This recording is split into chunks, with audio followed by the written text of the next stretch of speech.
Hello दोस्तों, स्वागत है आपका अपने चैनल एग्जामेज़ॉन पे। तो फिर से मैं हाजिर हूँ 8 जून 2021 के इंपॉर्टेंट इवेंट्स के साथ। आप कंप्लीट वीडियो ध्यान से देखें क्योंकि लास्ट में आपको 2 क्वेश्चंस के जवाब देने हैं। आज का पहला क्वेश्चन है वर्ल्ड फूड सेफ्टी डे ये हर वर्ष किस डेट को ऑब्जर्व किया जाता है? तो हर वर्ष 7 जून को 7 जून को world food safety day observe किया जाता है।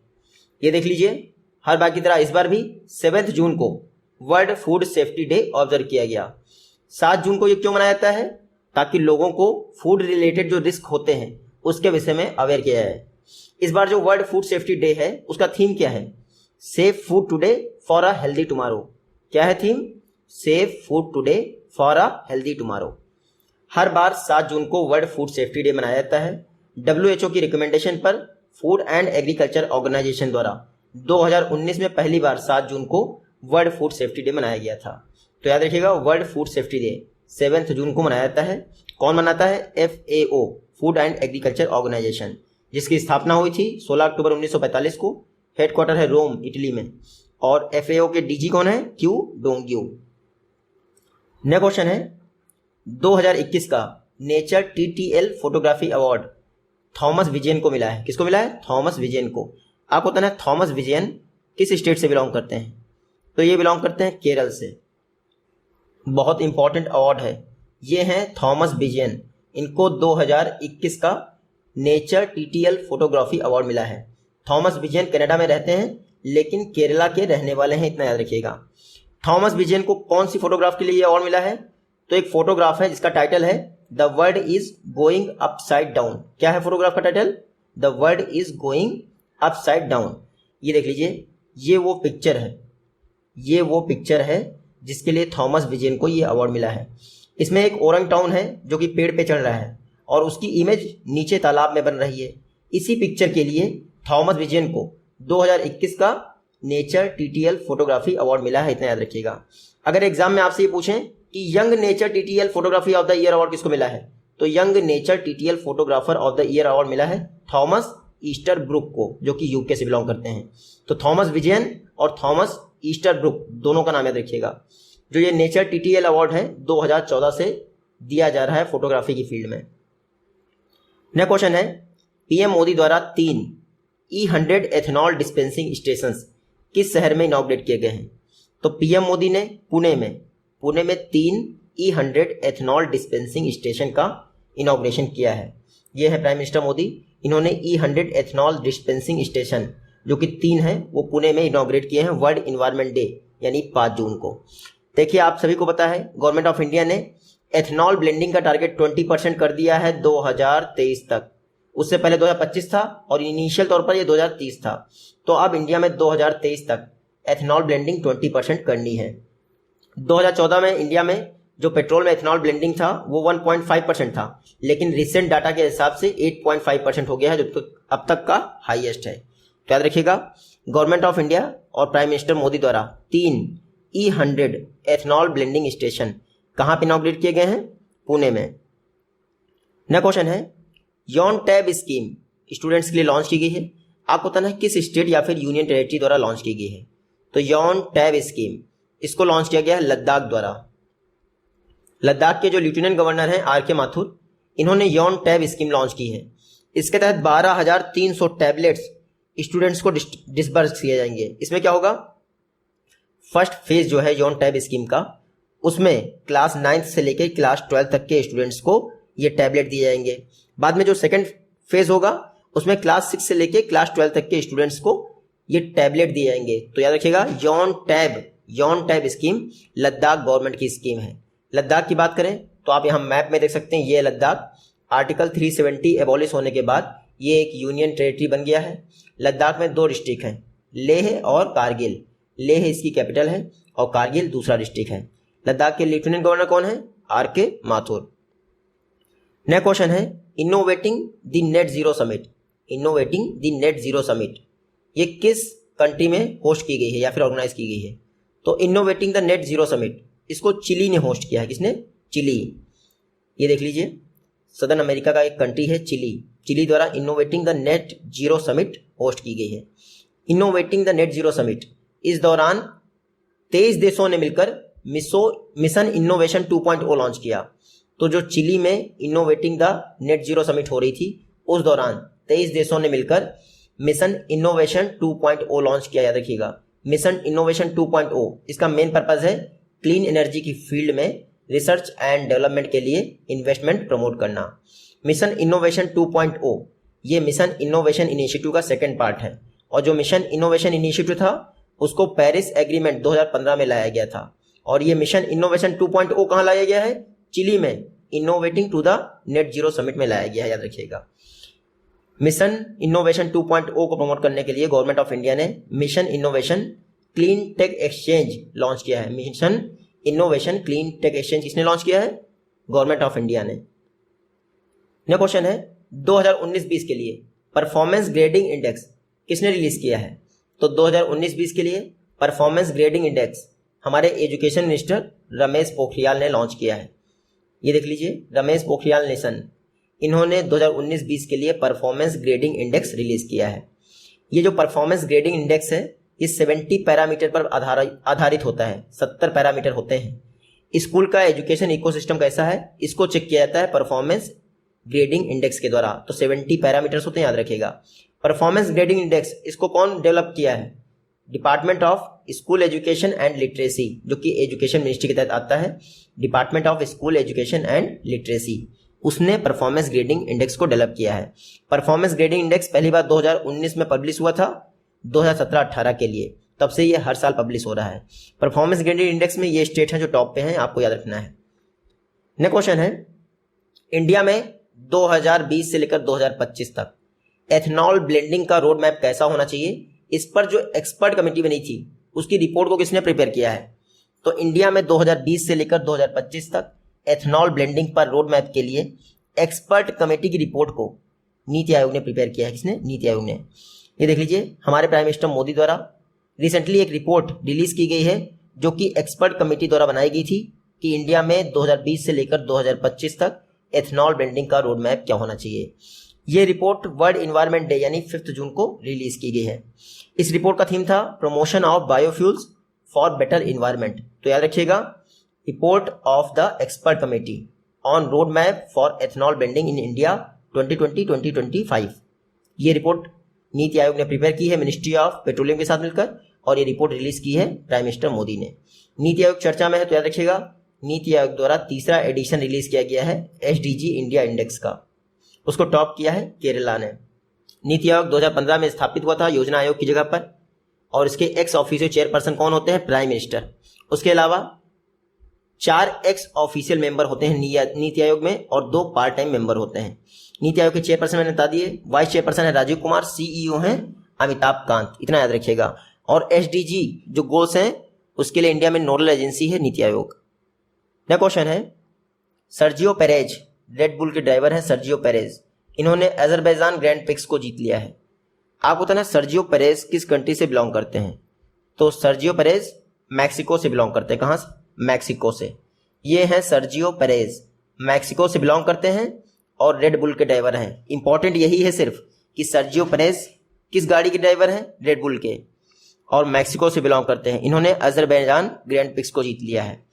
पहला इनका खिताब है, याद रखिएगा, रेड बुल से, जब से ये रेड बुल को ज्वाइन किए हैं पहली बार जीते हैं। इसके अलावा आपको याद ही होगा लुइस हैमिल्टन यूके से बिलोंग करते हैं, मर्सिडीज के ड्राइवर हैं। मैक्स वर्स्टपेन फिनलैंड से बिलोंग करते हैं, मर्सिडीज के ड्राइवर हैं। वैसे ही सर्जियो पेरेज रेड बुल के ड्राइवर हैं और मैक्सिको से बिलोंग करते हैं, आपको इतना याद रखना है। नेक्स्ट क्वेश्चन है, नॉलेज इकोनॉमी मिशन, ये जॉब क्रिएशन को प्रमोट करने के लिए किस स्टेट गवर्नमेंट द्वारा लॉन्च किया गया है? तो नॉलेज इकोनॉमी मिशन ये केरला गवर्नमेंट ने लॉन्च किया है जॉब क्रिएशन के लिए। केरला गवर्नमेंट द्वारा नॉलेज इकोनॉमी मिशन लॉन्च किया गया है ताकि राज्य में जॉब सेक्टर को बूस्ट किया जा सके। इसमें क्या होगा, जो नॉलेज वर्कर्स हैं उनको सपोर्ट किया जाएगा। ये नॉलेज इकोनॉमी मिशन, इसको Kerala development and innovation strategic council द्वारा लीड किया जाएगा। और इसमें पर्पस क्या है? पर्पस है नॉलेज इकोनॉमी फंड जो 200 करोड़ का था अब उसको बढ़ाकर 300 करोड़ कर दिया जाएगा। नॉलेज इकोनॉमी मिशन पर्पस क्या है? नॉलेज आधारित अर्थव्यवस्था बनाना। मतलब इकोनॉमी बेसलेस नहीं होनी चाहिए, ग्रोथ आ रही है हमें नहीं पता कहाँ से आ रही, एग्जैक्टली हमें पता होना चाहिए ग्रोथ कहाँ से आ रही है। उसके लिए जो बंदे आपकी इकोनॉमी को ग्रोथ दे रहे हैं उनको नॉलेजफुल होना चाहिए। तो नॉलेज इकोनॉमी मिशन केरल का मिशन है। केरल की बात करें तो आप यहाँ मैप में देख लीजिए, ये है केरला, चीफ मिनिस्टर है पिनराई विजयन, गवर्नर कौन है, आरिफ मोहम्मद खान। और केरल में कई सारे नेशनल पार्क हैं, इराविकुलम नेशनल पार्क, मथिकेतन सोला नेशनल पार्क और साइलेंट वैली नेशनल पार्क। उसके अलावा एक वेम्बनाड लेक भी है जो इंडिया की लॉन्गेस्ट रामसर साइट है। नेक्स्ट क्वेश्चन है सस्टेनेबल डेवलपमेंट गोल्स रिपोर्ट 2021 में इंडिया की रैंक क्या है।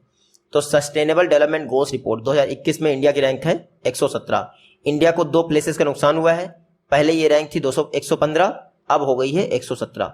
ये देख लीजिए sustainable development goal report, India को 2 प्लेसेस का नुकसान हुआ है, रैंक हो गई है 117। टोटल 17 एसडीजी गोल्स पर यह रिपोर्ट प्रिपेयर की गई है यूनाइटेड नेशन द्वारा और 193 यूएन मेंबर्स के लिए जारी की गई है। इंडिया ने जो है भूटान, नेपाल, श्रीलंका और बांग्लादेश से भी खराब परफॉर्मेंस किया है। इंडिया में केरल और हिमाचल प्रदेश ऐसे राज्य हैं कुछ, खास करके यूटी में चंडीगढ़ भी, जो एसडीजी इंप्लीमेंट करने में काफ़ी अच्छा काम कर रहे हैं। आपको पता ही है सस्टेनेबल डेवलपमेंट गोल 17 हैं और 169 इंडिकेटर्स हैं इनके। इंडिया का स्कोर क्या है आपसे ये पूछ सकते हैं। सस्टेनेबल डेवलपमेंट गोल रिपोर्ट, इसमें इंडिया का स्कोर है 61.9, तो ये भी याद रखिएगा। सस्टेनेबल डेवलपमेंट गोल्स रिपोर्ट, ये जैसे आपका इन्वायरमेंटल परफॉर्मेंस इंडेक्स आया था और साथ ही साथ इन्वायरमेंटल हेल्थ कैटेगरी, इन सब की रैंकिंग के आधार पर ये सस्टेनेबल डेवलपमेंट गोल्स रिपोर्ट जारी की गई है, जिसमें इंडिया की रैंक है 117 और टॉप किसने किया है, स्वीडन ने इस रिपोर्ट को टॉप किया है।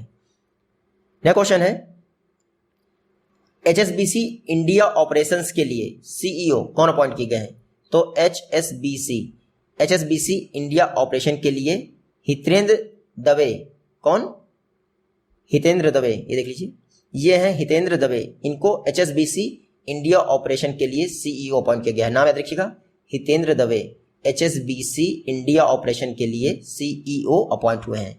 एचएसबीसी एक ब्रिटिश मल्टीनेशनल इन्वेस्टमेंट बैंक है। एचएसबीसी का फुल फॉर्म देख लीजिए, Hong Kong and Shanghai banking corporation. 1865 में स्थापना हुई थी, हेडक्वार्टर लंदन में, और सीईओ कौन है, नोएल क्विन। एचएसबीसी के इंडिया ऑपरेशन के लिए सीईओ कौन अपॉइंट हुए हैं, तो आप देख लीजिए हितेंद्र दवे। नेक्स्ट क्वेश्चन है सीबीएसई द्वारा स्टूडेंट के लिए coding as a new subject launch किया जा रहा है, किसके कोलैबोरेशन से। तो कोडिंग इस समय बेसिक हो गया है कंप्यूटर का, तो coding as a new subject CBSE द्वारा लॉन्च किया जा रहा है, जिसके लिए माइक्रोसॉफ्ट के साथ कोलैबोरेशन किया गया है। ये देख लीजिए सीबीएसई माइक्रोसॉफ्ट के साथ मिलकर कोडिंग एक नए सब्जेक्ट के तौर पर इंट्रोड्यूस कर रहा है, क्लास 6 से लेकर 8 तक के लिए और 8 से लेकर 12 तक के लिए। 2021-22 के सेशन से कोडिंग को एक नए सब्जेक्ट के तौर पर शामिल किया जा रहा है, याद रखिएगा। नेशनल एजुकेशन पॉलिसी ने न्यू स्किल्स पर फोकस किया है, वो नेशनल एजुकेशन पॉलिसी की वजह से ही कोडिंग को एक नए सब्जेक्ट के तौर पर प्रमोट किया जा रहा है, जिसके लिए सीबीएसई ने माइक्रोसॉफ्ट के साथ पार्टनरशिप की है, याद रखिएगा। Central board of secondary education CBSE 1962 में स्थापना हुई, न्यू दिल्ली में इसका हेडक्वार्टर है, मनोज आहूजा इसके चेयरपर्सन है। नेक्स्ट क्वेश्चन है national council of science museum, ये किस वर्ष इसकी स्थापना हुई थी। तो national council of science museum 1978 में इसकी स्थापना हुई थी। चर्चा में क्यों है, क्योंकि national council of science museum द्वारा एक एग्जीबिशन ऑर्गेनाइज की जा रही है, हंट फॉर द वैक्सीन।